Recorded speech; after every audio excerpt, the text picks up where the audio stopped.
안녕하세요. 파워앤더핑 건강 예수님 탄생을 축하하면서 우리 배단이 교회 아기 예수 탄생하신 나무관을 아주 멋있게 작품하고 잠깐 찾아뵙습니다.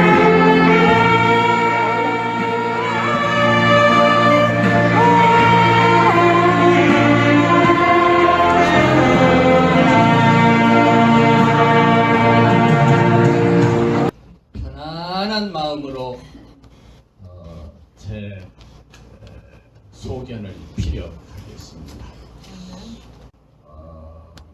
필립 전도학교 예배 새생명교회 고영교 목사님, 이선원 목사님 정중히 인사 올립니다.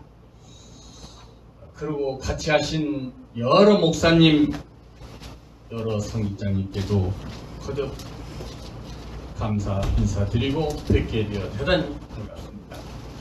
많은 부름을 받았었는데 그때마다 개인적인 사정으로 뵙지 못해서 양해 구합니다. 저는 대한민국 통일정책연구원 원장 법학박사 조병열입니다. 저는 항상 내가 바뀌어야 세상이 바르게 보인다는 사명감을 가지고 살고 있습니다. 그동안 학교, 국회, 사회단체, 종교단체 등에서 한 특강에 이어 오늘 또 부름을 받고 적은 힘을 다하려고 정책 등을 하게 되어 큰 영광으로 생각합니다. 저는 항상 기독교인으로서 종교인이 맘모아야 부식에 통일해서 강한 국가를 만들고 국민이 더욱더 행복한 삶을 살 수 있게 만들고 선진국이 되어 우리도 세계를 선도할 수 있다는 확고한 신념을 가지고 몇 말씀 올리게 된 큰 기쁨을 같이 하신 모든 성장님과 같이 나눕니다.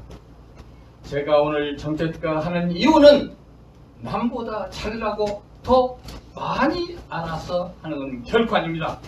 그동안 제도권에서 저는 특권을 누리거나 세계에서 부를 창출한 바가 전혀 없습니다. 단지 삶의 현장에서 보통 사람과 같이 희로애락을 같이 하면서 제도권이나 세계의 현실, 나아가 국가와 사회의 현실을 직시하면서 하나씩 익히고 경험하면서 터득한 내용을 훌륭하신 여러 성직자님께 진솔하게 펼쳐서 더 나은 가르침을 받으러 왔습니다. 그럼 제가 지금부터 준비했던 제 논문 중 강한 국가를 만들고 선진국이 되어 인류를 선도할 수 있다고 연구한 정책 몇 점을 소개해 드리겠습니다. 국가의 존재 이유가 뭡니까? 국민의 생명과 재산을 안전하게 지키고 보호하여 강한 국가를 만들고 국민이 더욱더 행복한 삶을 살 수 있게 만드는 것이 국가의 존재 이유이고 사명감이고 당위성인 것입니다.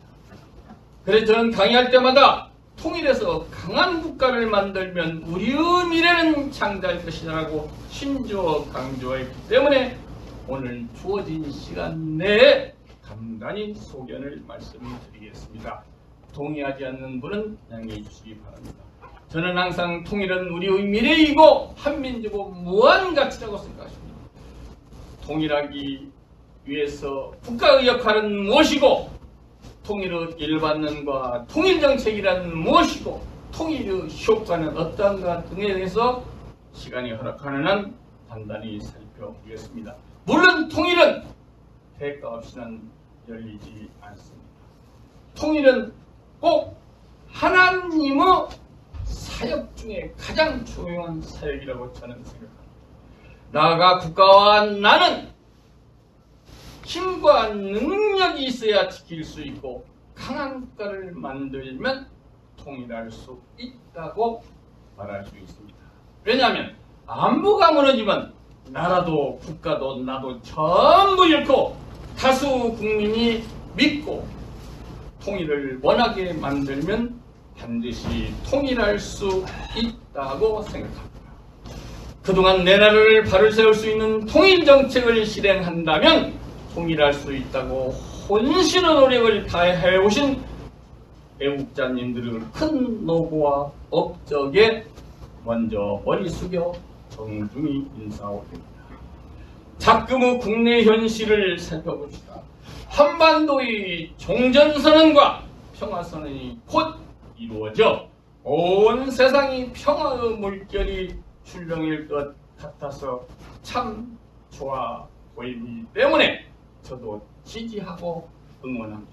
그러나 북한이 가지고 있는 핵 프로그램, 가지고 있는 모든 핵탄, 나아가 핵과학자까지 전부 퇴출한다 하더라도 사상까지 전환하지 않으면 평화 통일은 기대할 수 없을 것이고, 핵을 설사 없앤다 하더라도 핵을 가지기 전과 같이 남북이 대치하고 마음을 열지 않는 상태라면 그전과 마찬가지일 것이라고 저는 생각합니다. 단 인적, 물적 교류 등은 기대할 수 있을 것입니다. 돌이켜봅시다. 우리나라는 5천여 년 동안에 공식적으로 전쟁이 몇 번 일어났어요? 아십니까? 931번은 5년에 한 번씩 전쟁을 일어났습니다. 그 수많은 전쟁을 겪으면서 살아남을 수 있었던 힘의 원천은 한민족의 민족혼에 기인한 것이고, 이런 탁월한 민족혼의 특혜정신은 군주백성 장수 의병 등이 조국의 민족의 통포의 생존의 파괴정신 등으로 똘똘 뭉쳐서 수많은 외침을 막아낼 수 있는 촉매제가 되었기 때문에 조국은 지켜낼 수 있었으나, 생각해봅시다. 1900년부터 60여 년 동안에 당했던 치욕의 역사는 그동안 5천년 동안에 당했던 그 고난사를 전부 합한 크기보다도 절대 작다 할 수 없습니다. 그래서 역사는 우리에게 묻고 있습니다. 1910년 한일합방으로 일본의 나라를 빼앗긴 이유를 알고 있는가? 둘째로 1945년 8월 15일 쟁취한 해방의 기쁨 소리가 먹기도 전인 1948년 남한산 8월 15일, 북한은 9월 9일 두 나라로 갈려진 이유를 아닙니다. 셋째로 1950년 6월 25일 동족상잔을 비우긴 전쟁이 일어나 수많은 백성이 죽었고 분단국가라는 계급장을 단 이유를 아닙니다. 국가는 역사의 가르침을 바르게 깨달으면 국민이 행복한 미래를 설계할 수 있다고 강력히 주장합니다. 나아가 불행한 역사를 반복하지 않기 위해서는 강한 국가를 만들고 다수 국민이 믿고 통일을 원한다면 통일해서 강한 국가를 만들고 선진국이 될 수도 있습니다.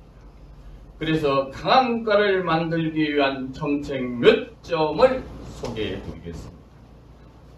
첫째로 전문적이고 과학적으로 연구하여 만든 중앙중심 정책은 생각해 봅시다.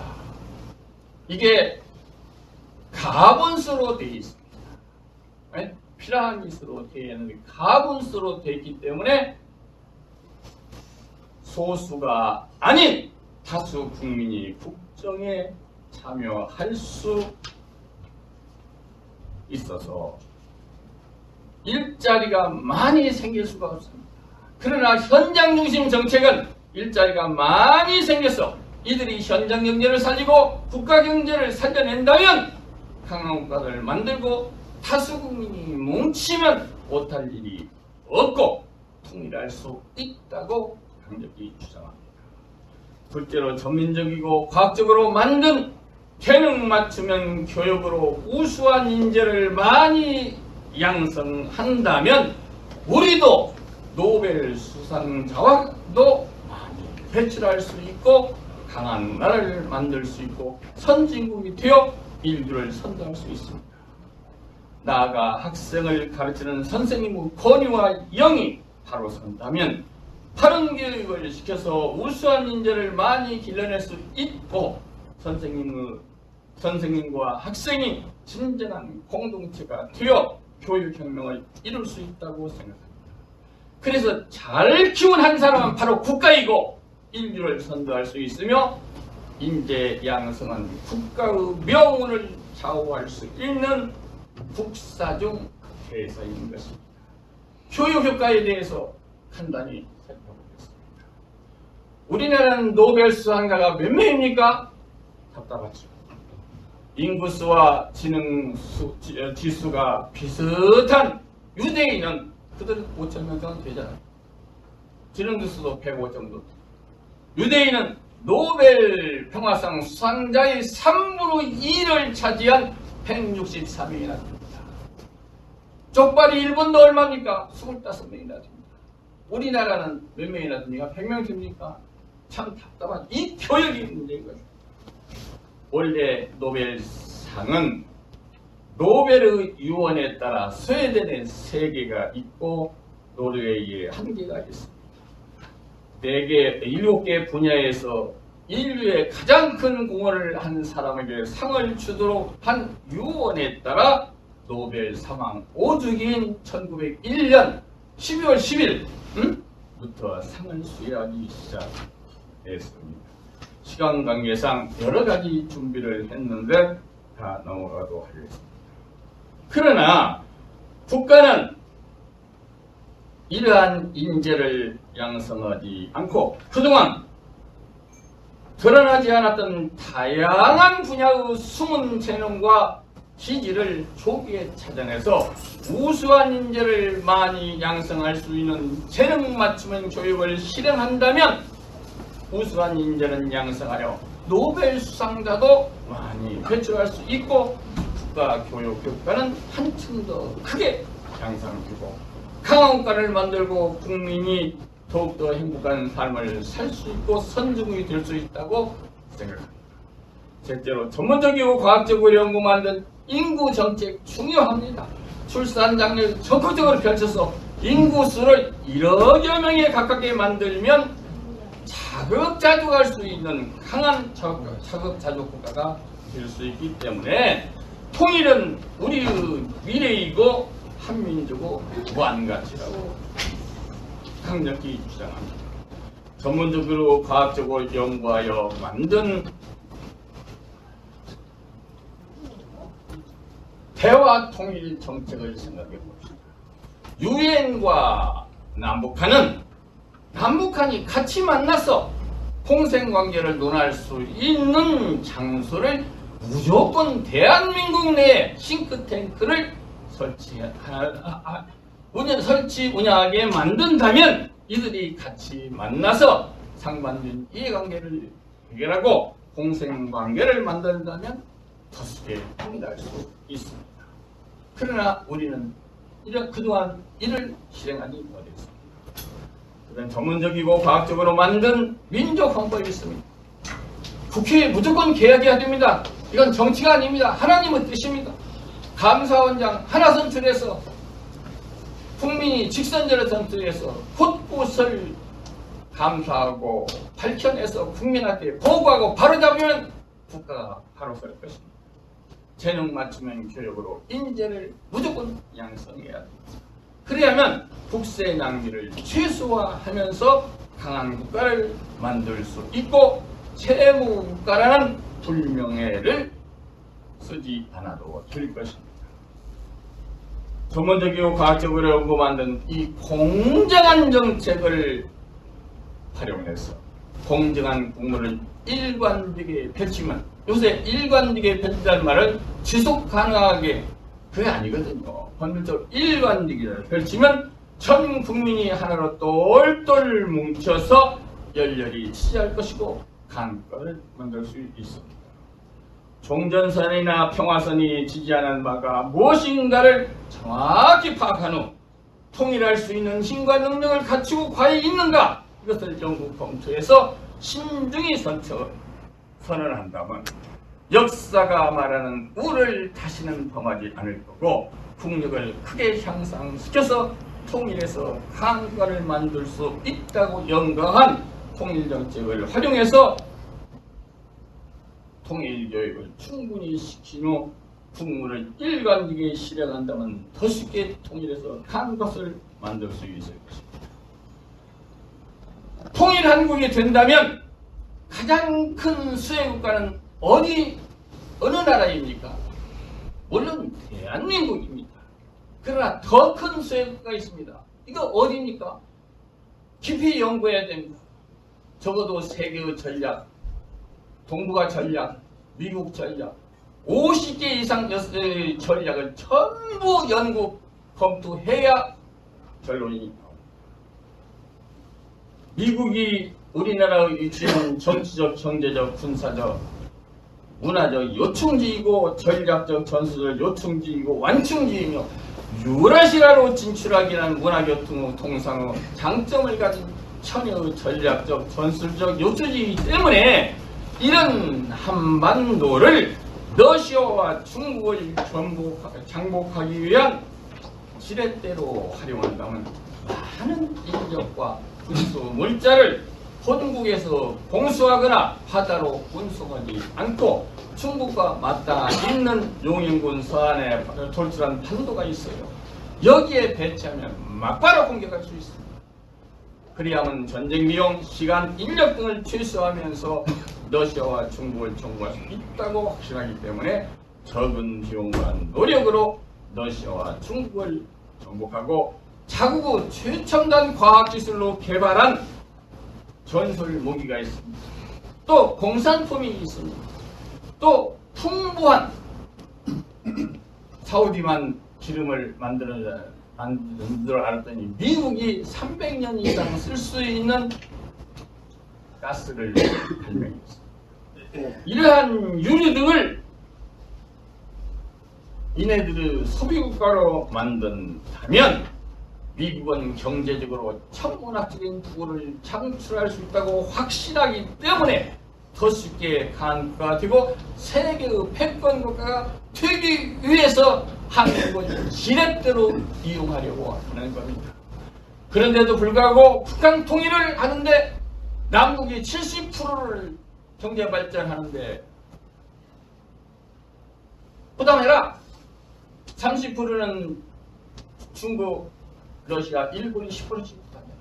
이거 아닙니다. 자기들의 목적을 위해서 했으면 미국이 다 부담해야 됩니다.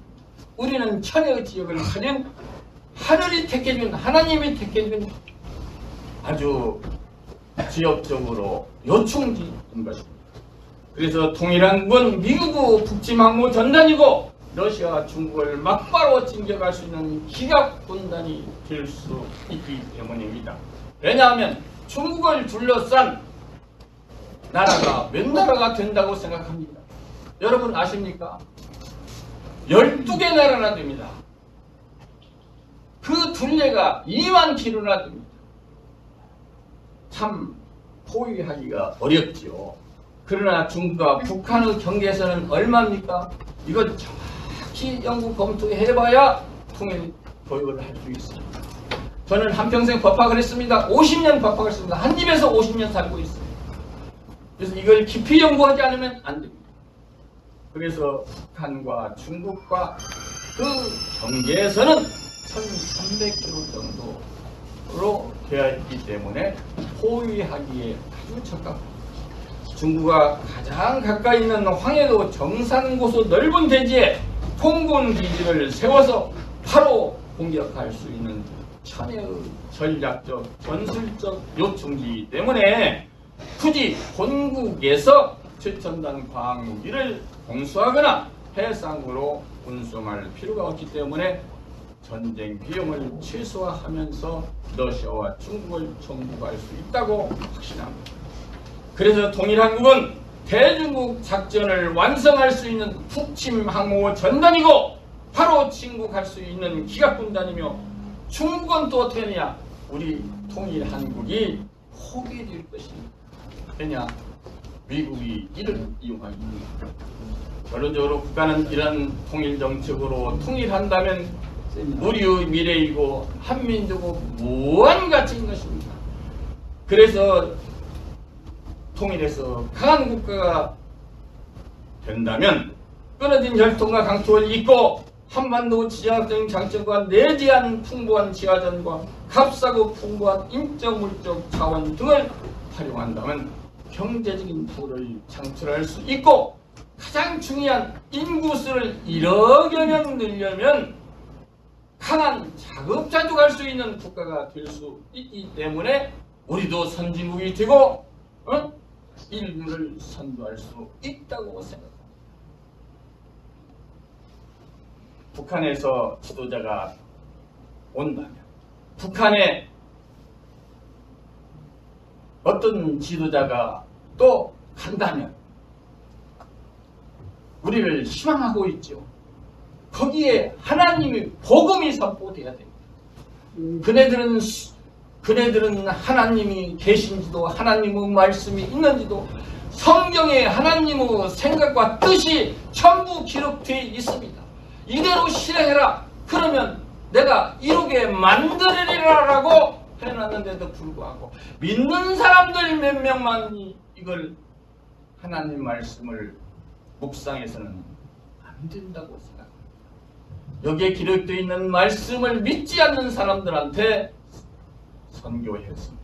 또 그네들이 또 이 하나님 말씀대로 행동하면서 실행하면 언행을 일치하면 역사가 일어날 것이다. 지금부터 통일해서 강한 국가를 만들 수 있도록 연구한 통일정책 몇 점을 더 말씀드립니다. 중앙중심 정책은 소수가 국정을 운영할 수 있지만 현장중심 정책으로 전환하면 다수가 국정에 참여하여 일할 수 있는 일자리가 아주 많이 생겨납니다. 지금 일자리가 없다고 궁하다고 할 필요가 없습니다. 몰라서 그러는 겁니다. 이들이 안전하게 현장을 지키고 보호하여 현장을 살리고 국가 경제를 살려낸다면 국가는 더 크게 발전할 수 있다고 연구한 현장 정책, 행정 통일 정책을 활용하여 통일을 완수할 수 있는 우수한 인재를 많이 양성하여 충분한 교육을 시킨다면 다수 국민이 국정에 참여하여 현장 경제를 살리고 국가 경제를 살려낸다면 더 쉽게 통일해서 선진국이 되고 인류를 선도할 수 있고 하나님 말씀을 온 세계에 선포할 수 있다고 저는 심지어 강조합니다.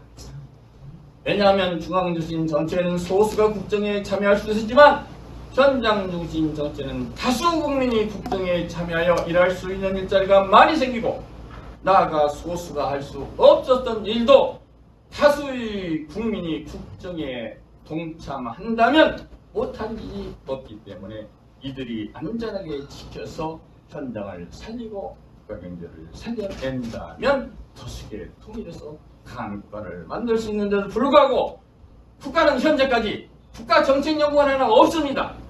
그래서 전문적으로 과학적으로 국가정책을 연구한 바 없이 지도자가 바뀔 때마다 그 입맛에 맞는 땜질식 정책으로 불안한 정책을 결정했기 때문에 국가 부채가 지금 얼마나 됐습니까? 수천억이나 넘죠. 1인당 부채도 2천여 원에 있기 때문에 국가는 사실상 채무가 되었고 이미 부도났다고 말할 수 있을 정도로 아주 위험한 상태가 돼 있는 것이 현실입니다.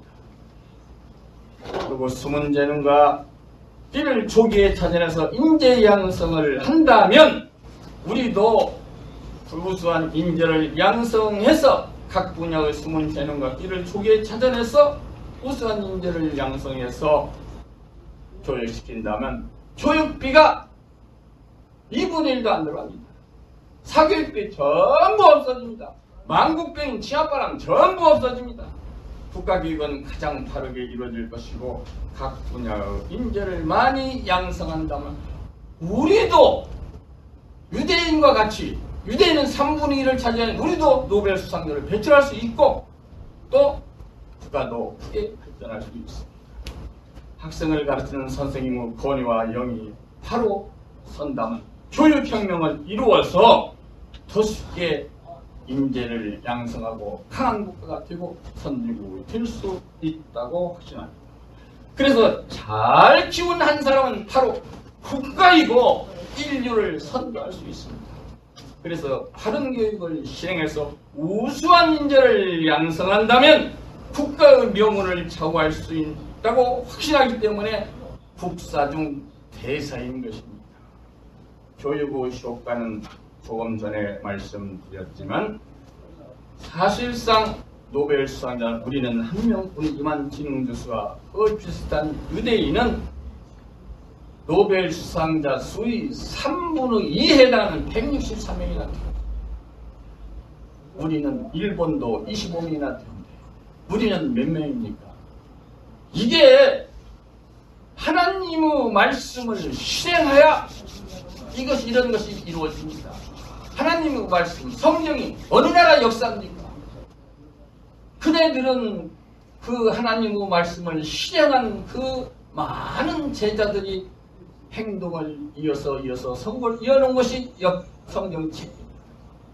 원래 노벨이 자기 유언에 따라서 1901년부터 12월 10일부터 상을 수여하기 시작했지만 많은 인재를 배출해서 인류에 봉헌한 바가 아주 큽니다.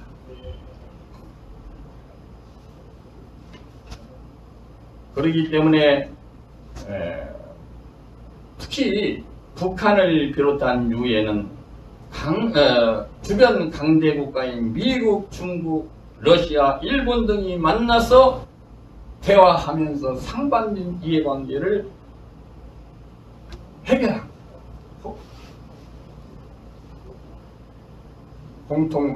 공생관계의 공통부분을 찾아낼 수 있는 대화 장소를 만든다면 평화통일도 더 쉽게 될 수 있는데 이들 사이에는 숨은 내면이 있다 이거.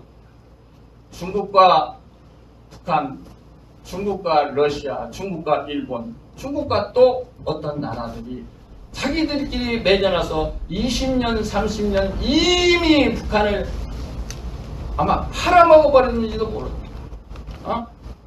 그렇게 만들어놓은 숨은 내면이 있기 때문에 그 숨은 이면의 끈을 하나님의 말씀으로 끊어버려야 됩니다. 이것을 해결하지 않는 한 통일이 쉽게 되겠느냐? 참 어려운 일입니다.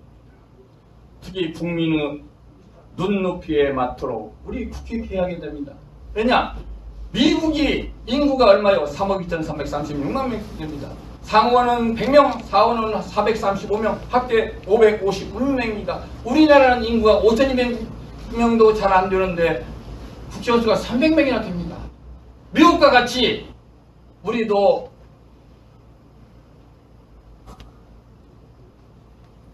(60여만) 명이 국회의원 하나를 뽑는다고 생각해 봅시다. 86명 정도 나옵니다. 미국은 3억 2,336만 명에 550명을 나눠보십시오. 그러면 86명 정도 씁니다. 우리도 60명 정도 씁니다. 60만.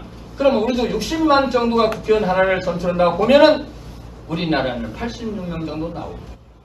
그러나 우리는 9이라는 숫자에 목숨을 걸더라. 그래서 이러한 제도를 우리나라도 도입을 해서 99명 정도를 국회의원을 만들면 국민의 세금이 최소화되면서 국가를 크게 발전하고 국민 최고국가로서의 불명예를 벗고 국가가 부도가 나지 않는다는 것입니다. 시간이 되었습니다. 그러면은 이어서 통일 강의는 한 가지만 더 말씀을 드립니다. 1900년부터 60년 사이에 태어난 분들 생각해 봅시다. 그분들은 먹을 것이 없어서 물로 배를 채우고 또 또 품기를 밥 먹듯 하면서 돈 버는 일이라면 상문섭 노릇을 하면서까지 내 자식만을 가르쳤기 때문에 이 나라가 이렇게 발전하고 세계 10여 국가 내로 발전을 시켜놨습니다. 그러나 부모 대접 못 받죠. 그렇기 때문에 이분들에 대한 예우를 적어도 5가지 정도는 해줘야 된다 이겁니다. 이분들은 첫째, 전부 애국자로 유대해줘야 됩니다. 점심 한 끼씩을 국가에서 무조건 대접해 드려야 됩니다. 이분들에게는 국가 유공자로 인해서 무조건 100만 원 이상씩을 지급해 드려서 편안한 노후를 보장해 드려야 합니다. 이분들이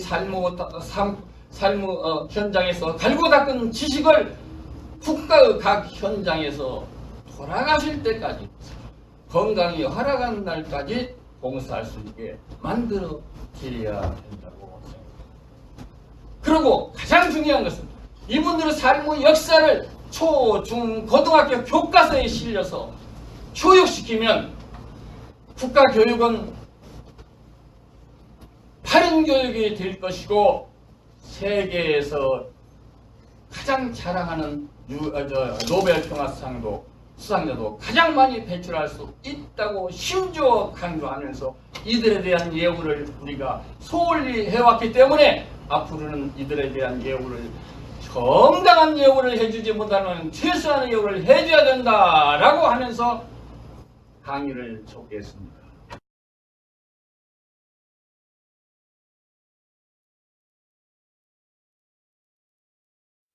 오늘도 행복 2배, 기쁨 2배 가득한 날 되세요. 화이팅!